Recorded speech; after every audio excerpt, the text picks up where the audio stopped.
কপিল প্ৰভুৱে মাতৃ দেৱহতীক প্ৰথমতে সাংখ্য যুগৰ কথা ক'লে। ইয়াত এতিয়া যিখিনি আহিছে আমি পদৰ লগে লগে যাম, তেতিয়া আপোনালোকে আচল বস্তুটো বুজি পাব। ভগৱন্ত নিগদতি সুনামাও দেৱহূতি এহি ধ্যানে যিটো মুক্ত ভৈলা বুলি আহিছে, আচলতে যুক্ত ভৈলা। মানে এই ধ্যানত যিজন যুক্ত হ'ল। দেহাকো নেদেখে আৰু কিবা আখে কিবা যায়, কিবা আসনত বহি ৰৈলা। ধ্যান বস্তুটো কি বুজক আগতে। মানুহৰ মনৰ 4টা অৱস্থা আছে। এটা হৈছে জাগ্ৰত অৱস্থা, এতিয়া যিটো আপোনালোক আছে।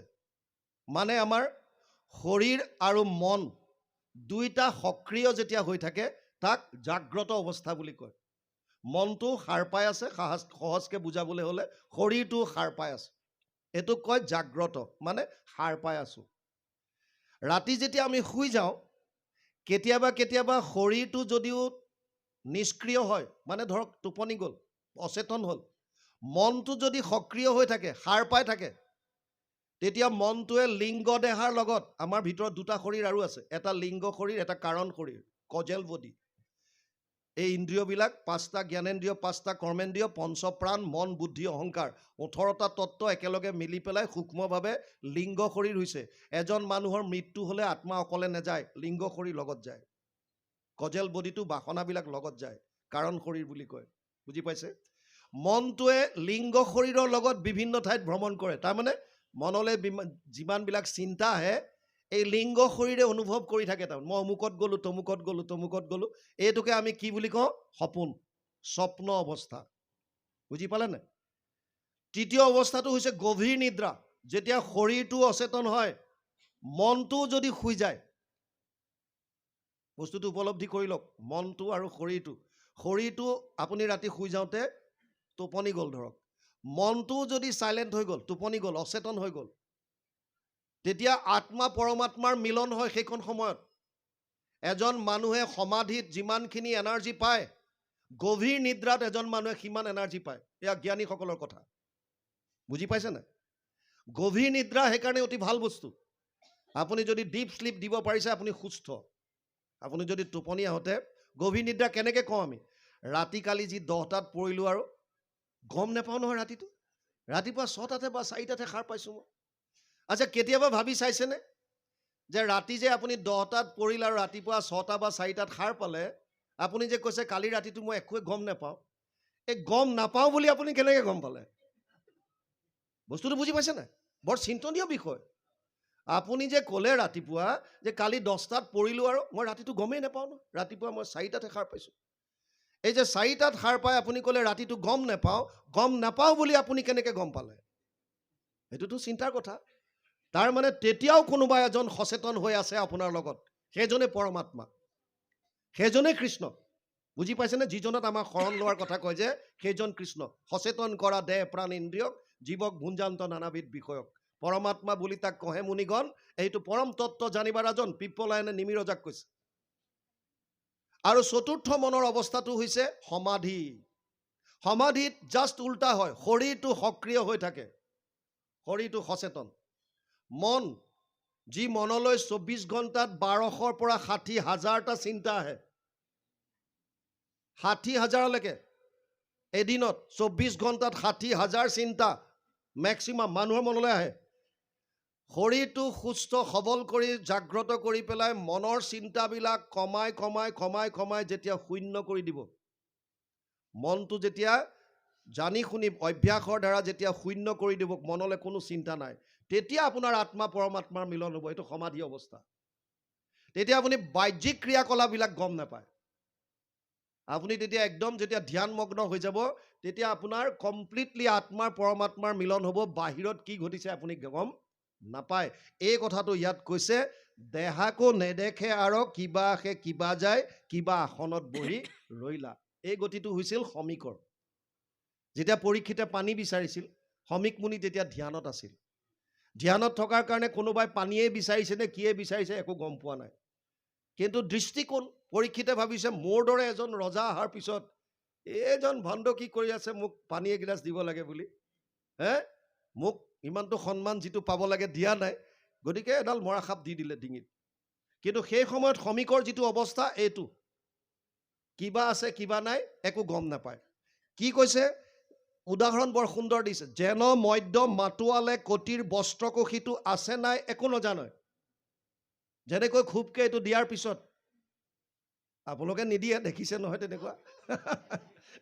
খুবকে দিয়াৰ পিছত গম নাপায় ক'ত পৰি আছে কি নাই, বুজি পাইছে নাই? এইফালে ফেন ওলাই আছে, কুকুৰে চেলেকি আছে, গম নাপায়। তেনেকুৱা অৱস্থা যিটো হয়, ক'ত কি আছে, গাত কাপোৰ আছে নে নাই নে একো গম নাপায়, পৰি আছে, বছ আৰামত শুই আছে। মই হোষ্টেলত থাকোঁতে এবাৰ মোৰ লগৰ এটাই সি আহি পেলাই মোৰ বিচনাত শুই পেলাই তললৈ দিলে বমি কৰি।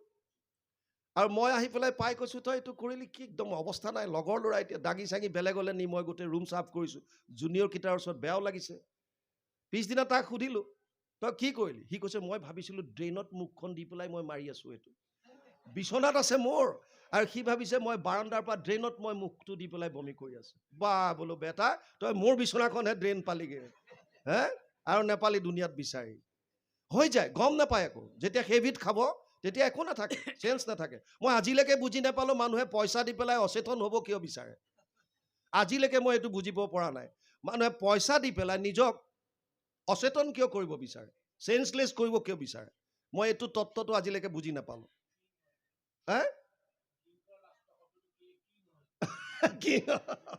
বাৰু যি কি নহওক, এতিয়া ইয়াত কৈছে ইমানখিনি পোৱাৰ পাছতো যাবে পূৰ্ব কৰ্ম থাকে তাবে প্ৰাণ ইন্দ্ৰিয়সমে দেহাপোনো নাশ নহি কয়। জ্ঞান মাৰ্গত ভগৱানক লগ পোৱাৰ পাছতো, সমাধিত সাক্ষাৎ কৰাৰ পাছতো তেওঁ পৰম গতি বা মুখ্য তেতিয়ালৈকে নাপায় যেতিয়ালৈকে প্ৰাৰব্ধত থকা কৰ্মখিনি শেষ নহয়। আনকি প্ৰহ্লাদে নৰসিংহ ভগৱানক দেখা পোৱাৰ পাছতো প্ৰভু ভগৱন্তই কি কৈছিলে? কীৰ্তনে পলাইব পাপ ছয়, ভোগ ভুঞ্জি পুণ্য কৰ ক্ষয়। তই লৈ অহাখিনি ইয়াতে শেষ কৰ, তাৰপিছতহে এইটো শৰীৰ ত্যাগ কৰিব পাৰিবি। গতিকে ধ্যান মাৰ্গটো যেতিয়ালৈকে প্ৰাৰব্ধ শেষ নহয় তেতিয়ালৈকে থাকিব লাগিব, ইয়াত কোনো ধৰণৰ শংকা নাই। পাছে কৰ্ম নাশ ভৰিলে ভৌতিক শৰীৰ পৰে, যিটো স্থূল শৰীৰ বুলি কৈছে পঞ্চভূতি শৰীৰ, এইটোহে পৰে ইয়াত। লিংগ শৰীৰ, কাৰণ শৰীৰ আত্মাৰ লগত যায়, বুজি পাইছে? তেবে যোগী ব্ৰহ্মত মিলয়, এৰায়া সংসাৰ সুখ, লভে ব্ৰহ্মানন্দ সুখ, যেন জলে জল প্ৰৱেশ হয়। এই বুলি কৃপাময় মৌনে ৰহিলন্ত তই, দেখি দেৱী পুচন্ত দুনাই, আবে বাপ ভক্তি যোগ বিস্তাৰি কহিও মুক, যেন মতে বুজো অভিপ্ৰায়। এতিয়া আজি আমাৰ অধ্যায়টো মূল হৈছে ভক্তি যোগ। আমি তালৈ যাম, আগতে খালি আগৰ অধ্যায়ৰ কথাকেইটা অকণমান দাঙি ধৰিছে। এতিয়া দেৱহূতিয়ে প্ৰশ্ন কৰিছে, কাৰণ তেওঁ গম পালে জ্ঞান মাৰ্গটো ইমান সহজ নহয়। ঈশ্বৰক উপাসনা কৰাৰ 3টা মাৰ্গ আছে।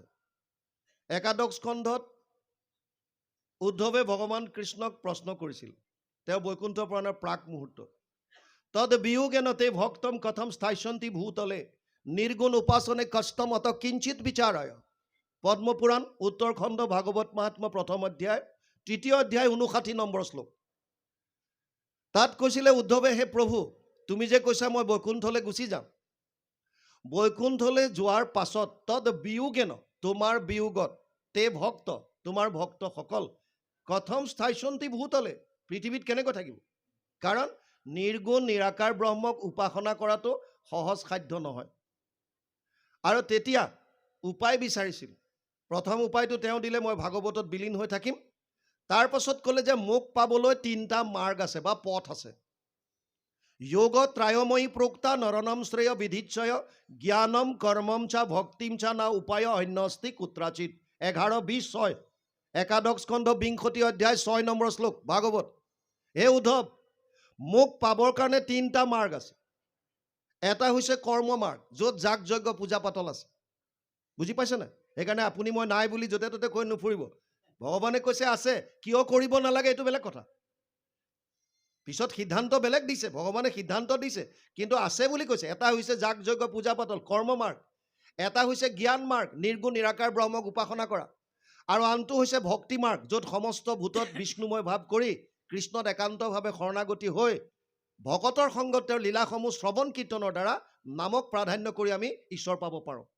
যদিও 3টা মাৰ্গৰ কথা উদ্ধৱক বুজালে, কিন্তু সিদ্ধান্ত বেলেগ দিছে। সিদ্ধান্ত এটা দিছে, জ্ঞান কৰ্ম ভকতি কহিলো কৰি ভেদ, ভকতি পৰম পন্থ দিলো পৰিচ্ছেদ।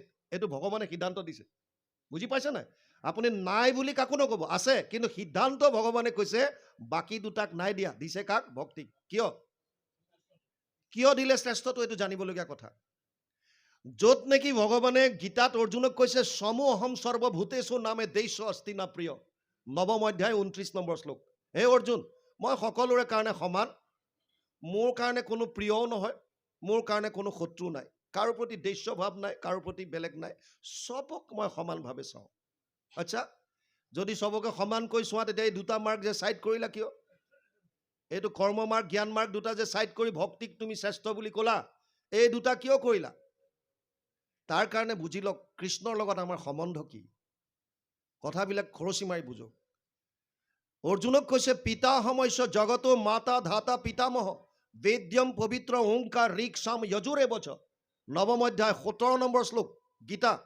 হে অৰ্জুন, মই সমস্তৰে পিতা ময়ে, মাতা ময়ে, পিতামহ, বেদৰ ওংকাৰ প্ৰণৱ মই, ঋকবেদ সামবেদ যজুৰ্বেদ অৰ্থাৎ জ্ঞান মই, মত্ত পৰতৰম নান্যত কিঞ্চিদ অস্তি ধনঞ্জয়, মই সৰ্বমিদম প্ৰতম সূত্ৰে মণিগণাইব, 7ম অধ্যায় 7 নম্বৰ শ্লোক গীতা।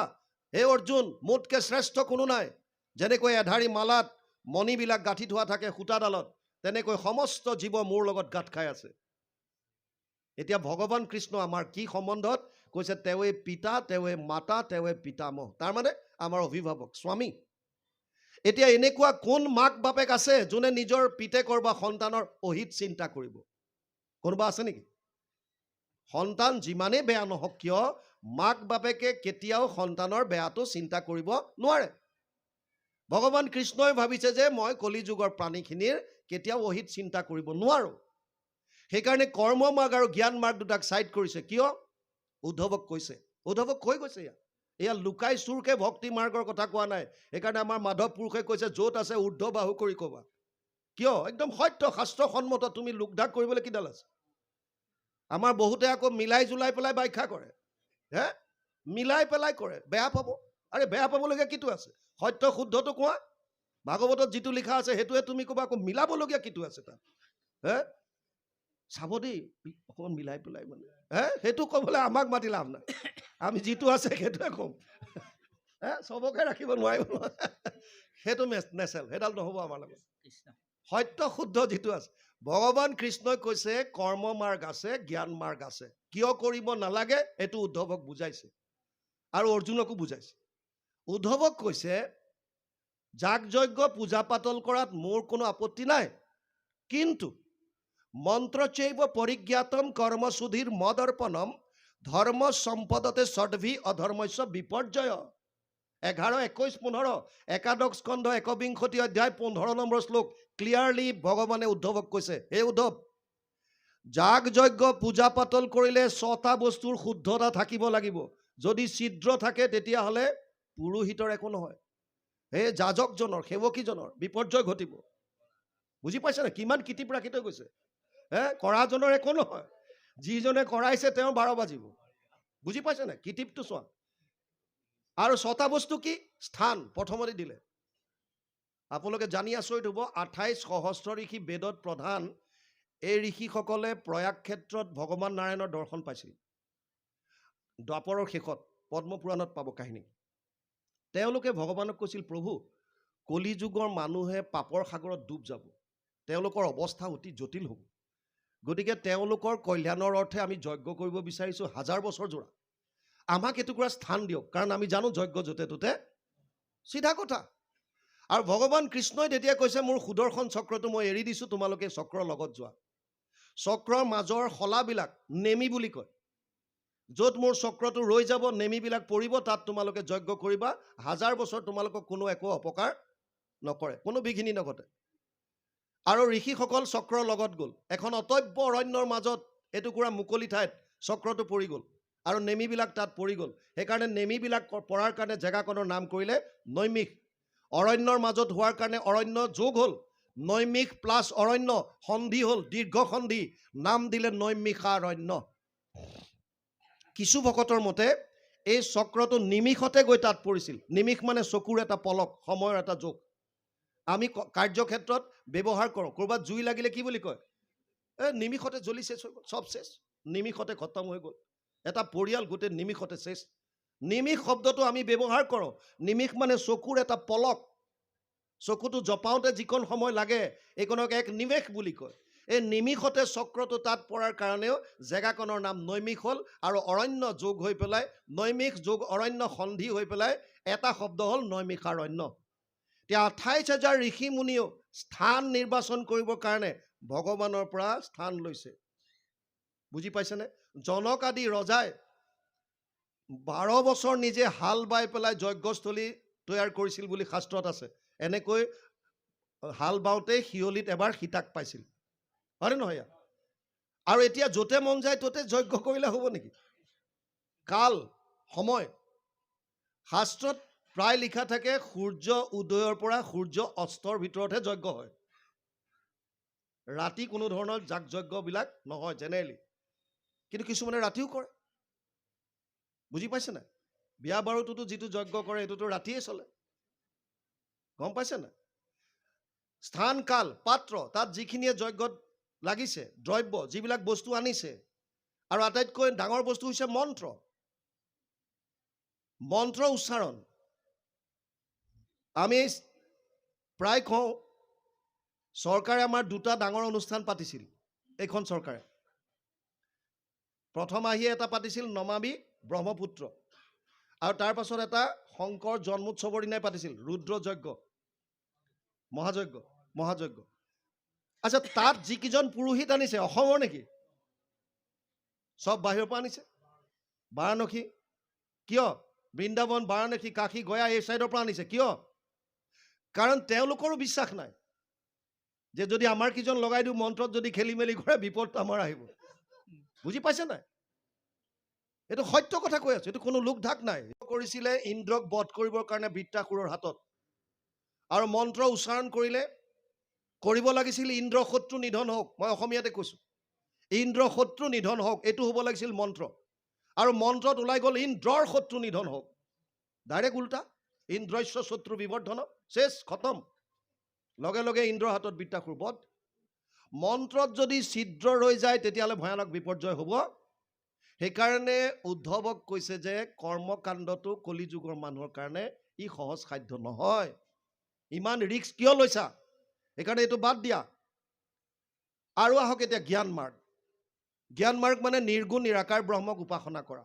ভগৱানৰ 3টা অৱস্থা আছে। এটা হৈছে তেওঁ যেতিয়া নিজৰ শক্তি প্ৰদৰ্শন নকৰে, প্ৰলয়ৰ অৱস্থাত অকলে থাকে, নিৰ্গুণ নিৰাকাৰ ৰূপত, সেই অৱস্থাটোক ব্ৰহ্ম বুলি কৈছে। বদন্তি তত্তত্ত্ববিদম তত্ত্বম য়দ জ্ঞানম অদ্বয়ম ব্ৰহ্মেতি পৰমাত্মেতি ভগৱান ইতি শব্দয়েত 1-2-11 প্ৰথম স্কন্ধ 2য় অধ্যায় 11 নম্বৰ শ্লোক ভাগৱত। 3টা অৱস্থাৰ কথা কৈছে, ব্ৰহ্ম, পৰমাত্মা আৰু ভগৱান। ব্ৰহ্ম মানে যেতিয়া তেওঁ কোনো ধৰণৰ লীলা নকৰে, একো নকৰে, নিৰ্গুণ নিৰাকাৰ অৱস্থাত থাকে, এইটো হৈছে তেওঁ ব্ৰহ্মৰূপ।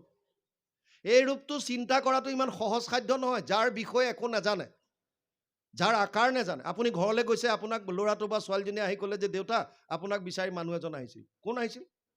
জানো কোন আহিছিল মই নাজানো, নামটো কি? মই নুসুধিলোঁ। দেখিবলৈ কেনেকুৱা? মই দেখাই নাপালোঁ, মই ভিতৰত আছিলোঁ। সুধিলে দেউতা আছেনে? মই নাই বুলি ক'লোঁ। ক'ৰ পৰা আহিছে? মই একোৱে সুধিবলৈ নাপালোঁ, মানুহজন গুচি গ'ল। এতিয়া আপুনি কেনেকৈ আইডিয়া কৰিব?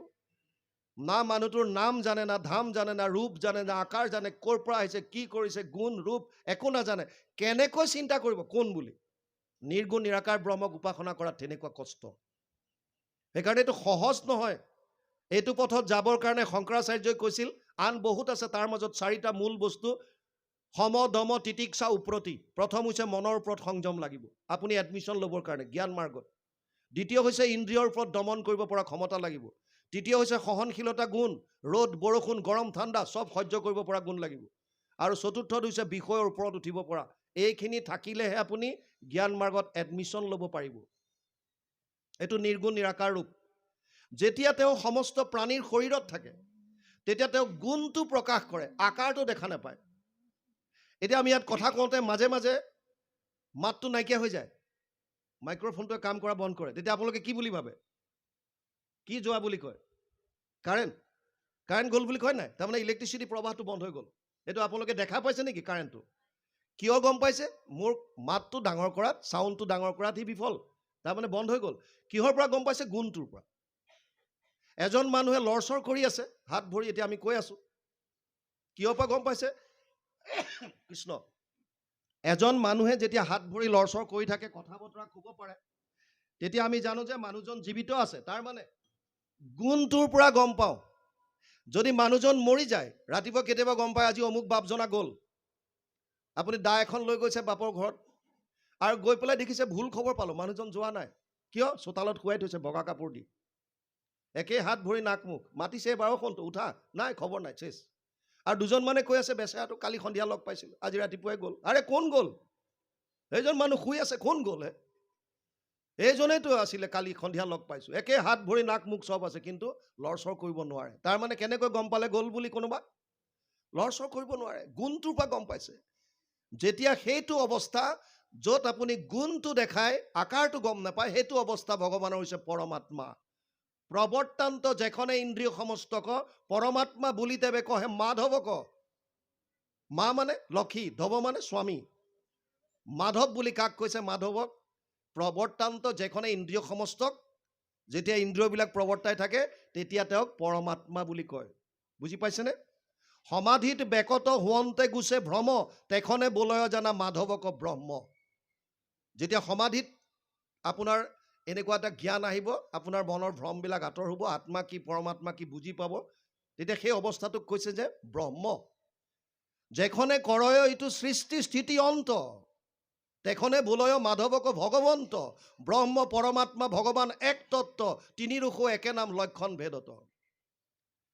এতিয়া আমাক গুৰুজনাই প্ৰথম কীৰ্তন আৰম্ভ কৰিছে, প্ৰথমে প্ৰণামো ব্ৰহ্মৰূপী সনাতন। তুমিয়ে নিৰ্গুণ নিৰাকাৰ, কিন্তু তুমিয়ে সমস্ত অৱতাৰৰ কাৰণ। সগুণ সাকাৰ ৰূপ ধাৰণ কৰাৰ মূলজন তুমিয়ে, সেইজনেই কৃষ্ণ। এতিয়া নিৰ্গুণ নিৰাকাৰ ৰূপক সাধনা কৰাটো এইটো আমাৰ কাৰণে সহজ সাধ্য নহয়। মই 92ত SSBত জইন কৰিছিলোঁ। 93ত ডাইৰেক্ট মোৰ পোষ্টিং আছিল জম্মু কাশ্মীৰত, সুন্দৰবনী বুলি এটা জেগাত, পুঞ্চ ৰাজৌৰী সেইটো ছাইডত। সেই সময়ত বহুত উগ্ৰবাদী আছিলে তাত, হাহাকাৰ খেল। আৰু আমাক তাত পোষ্টিং দিলে, অসমৰ পৰা গ'লোঁ, জইন কৰিলোঁ 92ত। 93ত এটা ট্ৰেইনিং হ'ল, এডভান্স ট্ৰেইনিং। আৰু ট্ৰেইনিঙৰ এটা অংশ আছিল জংঘল এক্সাৰচাইজ। জংঘলত এৰি দিব, আপুনি জংঘলত যি পায় তাকে খাই নিজক জীয়াই ৰাখিব লাগিব, এইটোৱে ট্ৰেইনিং। লগত আপুনি পিঠু এটা নিব পাৰিব আৰু ৰাইফল থাকিব, বছ। আৰু হাতিয়াৰ আপোনাৰ চাকু টাকু যি য'ত লাগে সেইবিলাক থাকিব, কিন্তু খোৱাৰ বস্তু বিশেষ আপুনি নিব নোৱাৰে। আমি তেনেকৈ যাওঁতে সেই জংঘলত ঘূৰি ফুৰোঁতে এটা গুহাৰ সন্মুখত এজন বুঢ়া মানুহ লগ পাইছিলোঁ। মানুহজনক লগ পাই পেলাই সুধিলোঁ, দেউতা আপুনি এই জংঘলৰ মাজত গুহাটোৰ সন্মুখত অকলে অকলে কি কৰি আছে? তেওঁ আমাক কৈছিল যে এই গুহাটোৰ ভিতৰত এজন ঋষিয়ে 12 বছৰ তপস্যা কৰিছিল। তাৰপিছত তেওঁ বহুত সিদ্ধি লাভ কৰিলে, কিন্তু শেষ মুহূৰ্তত সমাধিত ব্ৰহ্মক সাক্ষাৎ কৰাৰ ঠিক প্ৰাক মুহূৰ্তত এজনী ছোৱালীৰ সংস্পৰ্শত আহিল আৰু তপস্যা ভংগ হ'ল, চব শেষ। লুডু খেলত যে সাপ খেল, জখলা খেল খেলে, এই তাত গুটিটো মাৰি থাকিলে ওপৰলৈ গৈ থাকে, 99 মানত এডাল বৰ দীঘল সাপ থাকে, সেইডালৰ মুখত পৰাৰ লগে লগে একে কোবে একদম তলত গুচি আহিব। এই তপস্যা বস্তুটো সেইটোৱে হে। এতিয়া আমি ক'লোঁ যে ভিতৰত এবাৰ চাব পাৰিমনে? বোলে ঘোৰ অন্ধকাৰ। বোলে অকণমান আহিছে যেতিয়া, তেতিয়াৰ পৰা জিজ্ঞাসু মন এটা আছে, চাম বোলো অকণমান, ক'তনো বহি তপস্যা কৰিছিল মহান ব্যক্তিসকলে, চাই যাওঁ। তেওঁ এটা পোহৰৰ ব্যৱস্থা কৰি ভিতৰলৈ লৈ গৈছিল, আৰু যি ঠাইত সেই ঋষিজনে তপস্যা কৰিছিল তাত এখন ষ্টুলত সেই ফটোখন আছে ঋষিজনৰ, সন্মুখত ধূপদানি এটা আছে। আমি ওলাই আহিলোঁ চাই মেলি, জংঘল এক্সাৰচাইজ শেষ হ'ল, বাহিৰলৈ ওলালোঁ। গাঁৱৰ মানুহক সুধিলোঁ যে ভিতৰত এনেকৈ এজন মানুহ পালোঁ, গুহা তাৰ সন্মুখত বুঢ়া মানুহ এজন, আৰু আমাক কৈছিলে কোনোবা এজন ঋষিয়ে তাত 12 বছৰ তপস্যা কৰিছে। এই কথাবিলাক এতিয়াও সত্যনে? তেওঁ আমাক জানিব দিছিল, ছাৰ আপোনাক কোৱা প্ৰত্যেকটো কথা সত্য, খালি এটা কথা লুকুৱাইছে মানুহজন। কি কথা? কৈছে এই মানুহজনে ঋষি যিজন কৈ আছে বেলেগ ঋষি নহয়, তেওঁ নিজে। সেইজনে 12 বছৰ তপস্যা কৰিছিল, যেতিয়া ভংগ হ'ল দাড়ি চাৰি চব কাটি পেলালে, আৰু এতিয়া অনুতপ্ত হৈ তাত বহি থাকে। তাৰ মানে এইটো মাৰ্গ ইমান সহজ সাধ্য নহয়, ইমান সহজ নহয়। মোৰ বিহাৰত পোষ্টিং থাকোঁতে এবাৰ ছত্তীশগড় গৈছিলোঁ, কামানে ৰিক্ৰুটমেণ্ট কৰিবৰ কাৰণে, ল'ৰাবিলাক ভৰ্তি কৰিবলৈ আমি যাওঁ তেতিয়া বেলেগ বেলেগ জেগাত। কামাণ্ডেণ্টে আমাক ক'লে আপুনি কনভয়টো লৈ পেলাই ৰাস্তাত আহক আৰু তাত লগ পাম আপোনাক ছত্তীশগড়। মই যাওঁতে এক ৰাতি অমৰকণ্টকত থাকিবলগীয়া হ'ল, মাৰ্কেণ্ডেয় আশ্ৰম। মাৰ্কেণ্ডেয় আশ্ৰমত এক ৰাতি থকাৰ সৌভাগ্য হৈছিল। পাছদিনা যেতিয়া ওলাই গৈছোঁ, তাৰ পৰা নৰ্মদা নদীখন ওলাইছে। এটা ঝৰ্ণাৰ কাষত এজন ঋষি দেখা পালোঁ, হাত এটা ওপৰলৈ দি ধ্যানমগ্ন হৈ আছে, থিয় হৈ এনেকৈ আছে খালি। গাড়ী ৰখাব দিলোঁ, ওচৰত থকা এজনক সুধিলোঁ, এই যে দেখিছোঁ ঋষিজন এনেকৈ আছে, কি এইটো? কৈছে সেইজনে 6 বছৰ ধৰি হাতটো তললৈ নমোৱা নাই। 6 বছৰৰ পৰা তেওঁ এনেকৈ এইটো হাত ওপৰলৈ ৰাখিছে আৰু ধ্যান মগ্ন। মানে ধ্যান কৰে, তেওঁ হাতটো কোনোদিন ননমায় তললৈ। এইটোৱে তেওঁৰ এটা তপস্যাৰ অংশ ভাবি ল'লে। আগতে আমি পাওঁ নহয় অংগুষ্ঠাৰ ওপৰত আছে। মানে শৰীৰটোকো কষ্ট দিব লাগিব বহুত। এইবিলাক আমাৰ কাৰণে সম্ভৱ নহয়। অৰ্জুনক কৈছে ক্লেশো অধিকতৰস্তেষাম অব্যক্ত অশক্ত চেতসা অব্যক্ত হি গতিৰ দুখম দেহবৎ ভিৰভাপ্যতে। 12 অধ্যায় 5 নম্বৰ শ্লোক গীতা। হে অৰ্জুন, জ্ঞান মাৰ্গত অতি কষ্ট, ইমান সহজ সাধ্য নহয়। মনৰ ওপৰত সংযম কৰা, ইন্দ্ৰিয় দমন কৰা, সহনশীলতা গুণ অনা, বিষয় ভোগ বাদ দিয়া, এয়া ইমান সহজ কথা নহয়। সেইকাৰণে এইটো মাৰ্গ তোমালোকৰ কাৰণে নহয়। সেইকাৰণে উত্তম মাৰ্গ দিলে ভক্তি যোগ। এতিয়া দেৱহূতিয়ে কৈছে ভক্তিনো কি, মোক এইখিনি বুজাই দিয়া। আৰু কি সুধিছে? আবে ভক্তি যোগ বিস্তাৰি কহিও মোক যেনমতে বুজো অভিপ্ৰায়। আৰু জীৱ সমস্তৰ বিবিধ সংসাৰ যেন তাক কৈও প্ৰপঞ্চি আমাত, যাহাক জানিলে লোক সমস্ত পাপত হন্তে বিৰকতি হৈবেক সাক্ষাৎ। জীৱৰ বিবিধ সংসাৰ কেনেকুৱা, কোন কোন যোনিত ভোগ কৰিবলগীয়া হয়, কেনেকুৱা কেনেকুৱা জেগাত যাবলগীয়া হয়, কিমান কষ্ট ভোগ কৰে, এই কথাবিলাক মোক কোৱা, যাতে জীৱবিলাকে শুনাৰ পাছত তেওঁলোকৰ ভোগৰ প্ৰতি বিৰক্তি ভাৱ আহে, বৈৰাগ্য ভাৱ যাতে উদ্ভৱ হয়। ক'ত ঘূৰি ফুৰিছোঁ, কৰিব লাগে কি, কৰিছোঁ কি। সেইকাৰণে ডিটেইলছ কথাবিলাক মোক বুজোৱা। তাৰমানে দেৱহূতিয়ে সুধিছে আমাৰ কাৰণে, যাতে আমি কথাবিলাক গম পাই ভোগবাদৰ প্ৰতি আমাৰ বৈৰাগ্য ভাৱটো আহে। ইয়াত কৈছে জাতহন্তে হুয়া ভয় লোকে পুণ্য আচৰয়, হেন কাল ঈশ্বৰৰ গতি কহিওক বিভাগীয়া যদি বা বাছে দায়া শুনি মই থাকোঁ সম্প্ৰতি। যাক ভয় কৰি পেলাই লোকে অৰ্থাৎ মানুহে পুণ্য আচৰণ কৰে, এনেকুৱা ঈশ্বৰৰ যিটো গতি, কাল যাক কয়। কাল শব্দত দুই ধৰণ অৰ্থ কেইবাটাও থাকে। এটা হৈছে সময়, ইয়াত সময়ৰ কথা কৈছে, বিভাগীয়া কোৱা। সময় মানে কি, কেনেকুৱা, সময়টো কি বস্তু। আৰু এটা কাল মৃত্যুকো বুজায়। বুজি পাইছেনে? গতিকে মোক ডিটেইলছত এই কথাখিনি কোৱা।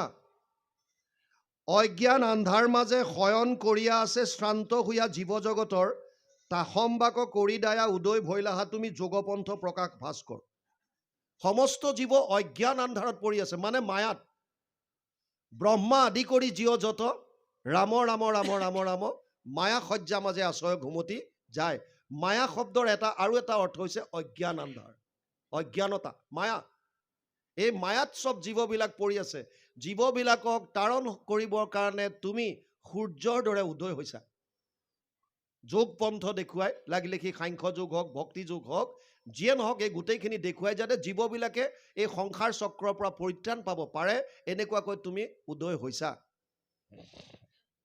এতেকে জানিলো মই এইবাৰ সমস্তে লোক উদ্ধাৰ কৰিবা কৃপাময়, হৰি মোৰ মহাধন্য আছে অসংখ্যাত পুণ্য, হেন প্ৰভু ভৈলাহা উদয়।